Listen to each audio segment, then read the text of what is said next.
अस्सलाम वालेकुम दोस्तों, welcome back to my channel. उम्मीद है कि आप सब खैरियत से होंगे। अल्हम्दुलिल्लाह मैं भी बिल्कुल ठीक हूँ। आज मैं आप लोगों के लिए लाई हूँ बहुत ही इंटरेस्टिंग और बहुत ही खूबसूरत सी स्लीव डिज़ाइनिंग की वीडियो। चलिए जी करते हैं वीडियो को स्टार्ट।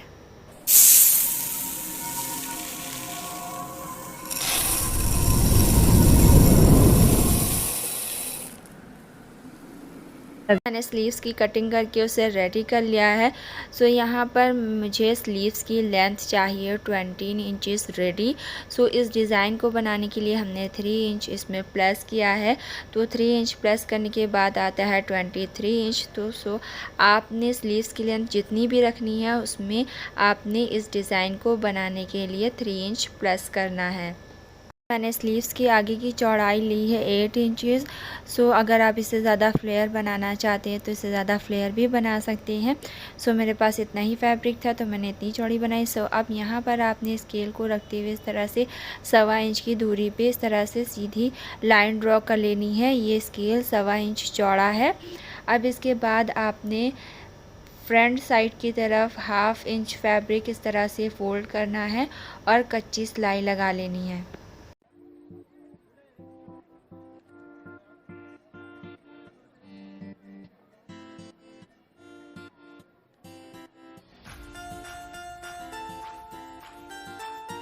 के बाद आपने वाइट कलर की इस तरह की लेस को उल्टा रखना है यहाँ पर, और जहाँ पर हमने लाइन ड्रॉ की थी जस्ट उसके ऊपर हमने इस तरह से लेस को रखना है और उसके बाद इसे सिंपली स्टिच कर लेना है एकदम सीधा।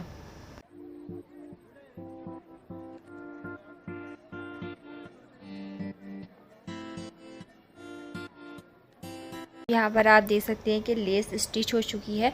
अब आपने यहाँ पर करना है कि इस तरह से फैब्रिक को पकड़ना है, उसके बाद इसे इस तरह से लेस के ऊपर रखते हुए स्टिच कर लेना है। सिर्फ आपने जो इसकी लेस की सीधी वाली सिलाई है वो अंदर की तरफ जाने देना है, ताकि जो सिलाई हमने की है वो अंदर की तरफ चली जाए और लेस बाहर की तरफ दिखाई दे। अब यहाँ पर आप देख सकते हैं सिलाई लग चुकी है। उम्मीद है कि आपको समझ आया होगा कि इस लेस को किस तरह से स्टिच करना है। अब आपने इस तरह से लेस को पकड़ना है, ऊपर की तरफ करना है और फैब्रिक को अंदर की तरफ फोल्ड कर देना है। इसके बाद आपने इसे आयरन करके अच्छे से सेट कर लेना है। उसके बाद हम इसके किनारे की यहाँ पर सिलाई लगाएंगे। अगर आप स्किप करना चाहते हैं तो इसे स्किप भी कर सकते हैं। इसके बाद हमने सिंपली जैसे चाक दामन पर सेकेंड सिलाई लगाते हैं उसी तरह से आपने फैब्रिक को पलट कर इस तरह से किनारे की सिलाई लगा लेनी है। यहाँ पर आप देख सकते हैं कि लेस किस तरह से बाहर की तरफ आ गई है और ये कितनी खूबसूरत लग रही है। इस तरह से आप गुम तरीके से लेस लगा सकते हैं और ये बहुत ही खूबसूरत लगता है डिज़ाइन। अगर आप चाहे तो इस तरह से स्लीव्स को एकदम सिंपल भी रख सकते हैं।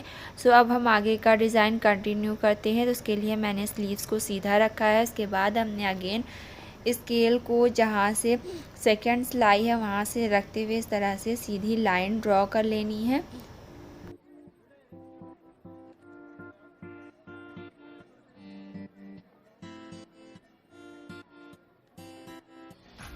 बाद इस लाइन जो हमने ड्रॉ की है उस लाइन को हमने इस तरह से 1/2 इंच की दूरी पे पकड़ना है।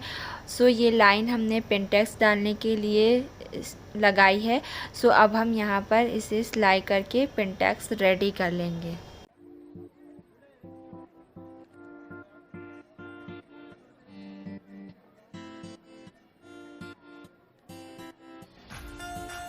यहाँ पर हमने स्केल को इस तरह से पेंटेक्स के पास एकदम मिलाते हुए इस तरह से रखना है और 1.25 इंच की दूरी पे हमने निशान लगा लेना है। ये निशान हम सेकेंड पेंटेक्स डालने के लिए लगा रहे हैं। अगर आप 3 पेंटेक्स डालना चाहते हैं तो थोड़ा सा पास में निशान लगाकर पिनटेक्स डालें तो आपके 3 पिनटेक्स एकदम सही आएंगे। यहाँ पर मुझे सिर्फ 2 पिनटेक्स डालने, तो मैंने इस तरह से 1.25 इंच की दूरी पर निशान लगाया है।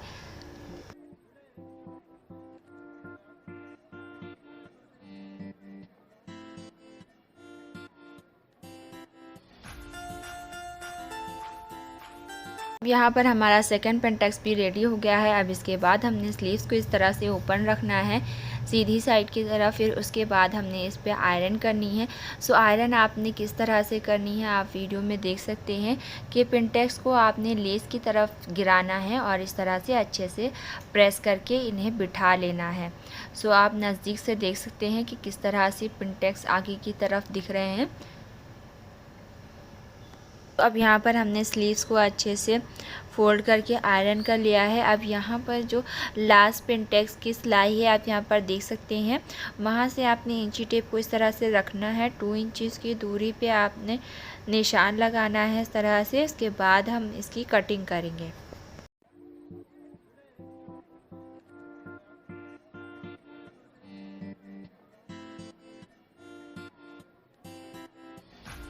पर जो हमने पीस कट किए हैं यहाँ पर हमने सीढ़ी लेस स्टिच करनी है।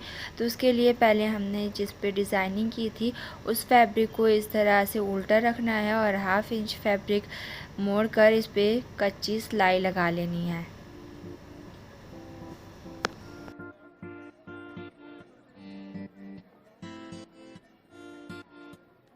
पर हमने फैब्रिक को फिर से सीधा कर लिया है। यहाँ पर मैंने सीढ़ी लेस ले ली है। सो यहाँ पर सीढ़ी लेस को आपने इस तरह से उल्टा रखना है 1/2 इंच फैब्रिक छोड़ते हुए और इसे सिंपली स्टिच कर लेना है।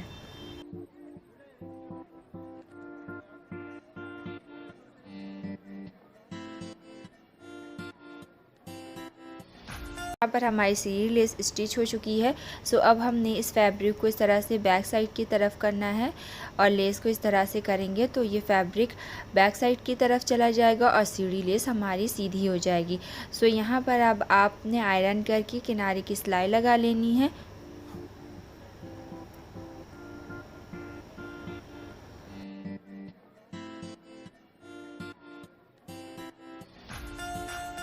यहाँ पर किनारे की सिलाई लग चुकी है और बैक साइड की तरफ हमने सिलाई नहीं चलाई है, मुझे तुरपाई करनी है। अगर आप सिलाई करना चाहते हैं तो सिलाई भी कर सकते हैं।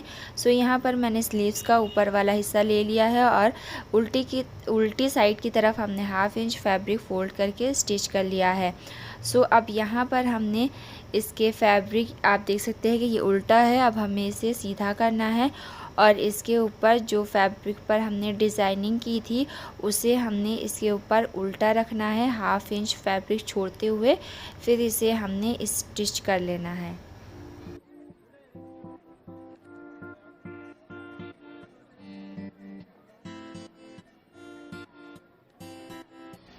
लेस को स्टिच करने के बाद हम दोनों फैब्रिक को इस तरह से ओपन करके किनारे की सिलाई लगा देंगे। अब इसके बाद मुझे यहाँ पर एंकर थ्रेड का डिज़ाइन बनाना है तो उसके लिए मैंने 3 बैबिन्स में इस तरह से वाइट कलर का धागा भर लिया है। अगर आपके पास एंकर थ्रेड का धागा है तो आप वो भी इस्तेमाल कर सकते हैं। सो अब यहाँ पर मैंने तीनों धागों को बराबर करके एक बैबिन पे बराबर से चढ़ा लिया है। तो अब यहाँ पर केस में जो छोटा सा पेच होता है आपने इसे थोड़ा सा ढीला कर लेना है ताकि एंकर थ्रेड का धागा बराबर से इजीली निकले। सो इस तरह से आपने धागा डाल के खींच के देख लेना है कि आसानी से निकल रहा है कि नहीं। अगर आसानी से नहीं निकल रहा है तो आप उसे थोड़ा सा और ढीला कर। यहाँ पर मैंने ऊपर की तरफ मैचिंग का धागा डाला है और नीचे की तरफ एंकर थ्रेड के धागे को हमने इस तरह से निकाल लेना है और इन दोनों धागों को हमने इस तरह से अलग करते हुए पीछे की साइड की तरफ कर देना है। सो यहाँ पर हमने एंकर थ्रेड का धागा नीचे की तरफ लगाया है तो हम फैब्रिक को उल्टा रखेंगे और इस तरह से सीधी सिलाई चला लेनी है। सो अब यहाँ पर मैं आपको एंकर थ्रेड की सिलाई लगाने का दूसरा तरीका बताने लगी हूँ। तो उसके लिए आपने 3 बैबिन्स लेनी है इस तरह से। तीनों पे सिंगल धागा चढ़ा हुआ है और इस तरह से हम जैसे सिलाई मशीन में नॉर्मली हर जगह पर धागा डालते हैं उसी तरह से हमने धागे को डाल लेना है। तो अब यहाँ पर हमने धागे को ऊपर की तरफ से डाला है तो यहाँ पर हम फैब्रिक को सीधा रखेंगे। नीचे की तरफ मैंने मैचिंग का धागा डाला है। सो अब यहाँ पर हमने एकदम सेंटर में सिलाई को रखते हुए इस तरह से एंकर थ्रेड की सिलाई लगा लेनी है। सो यहाँ पर मैंने आपको 2 तरीके इसलिए बताए हैं ताकि आपको जो आसान लगे आप उस तरीके से एंकर थ्रेड का डिज़ाइन बना सकते हैं। सो यहाँ पर मैंने 3 बैबिन्स अलग अलग लगाई थी, तीनों में सिंगल धागा था। अगर आप आसानी तरीके से करना चाहते हैं तो एक ही बाइबिन पर 3 धागे कर लें और उसके बाद धागे को डालकर एंकर थ्रेड का डिज़ाइन बनाएं। यहाँ पर आपने इस तरह से थोड़ा सा ढीला कर लेना है, इससे आपका धागा जो है आसानी से आएगा।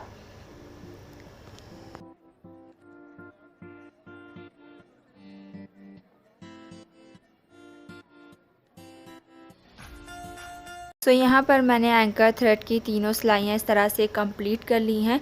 यहाँ पर मैंने इस तरह से स्लीव डिज़ाइनिंग कंप्लीट कर लिया है। इसकी फुल लुक मैं बाद में दिखाती हूँ। पहले मुझे आपको कुछ डिटेलिंग दिखानी है। यहाँ पर आप देख सकते हैं कि फ़र्स्ट वाली एंकर थ्रेड की लाइन जो हमने नीचे की तरफ एंकर थ्रेड धागा डालकर बनाई थी, वो इतनी फिनिशिंग की और इतनी खूबसूरती की नहीं लग रही है। और सेकंड एंकर थ्रेड की डिज़ाइनिंग जो हमने ऊपर की तरफ धागा डाल के बनाया था, वो ज़्यादा खूबसूरत और फिनिशिंग की लग रही है। तो इसी तरह से इसीलिए मैंने आपको 2 तरीके बता दिए हैं।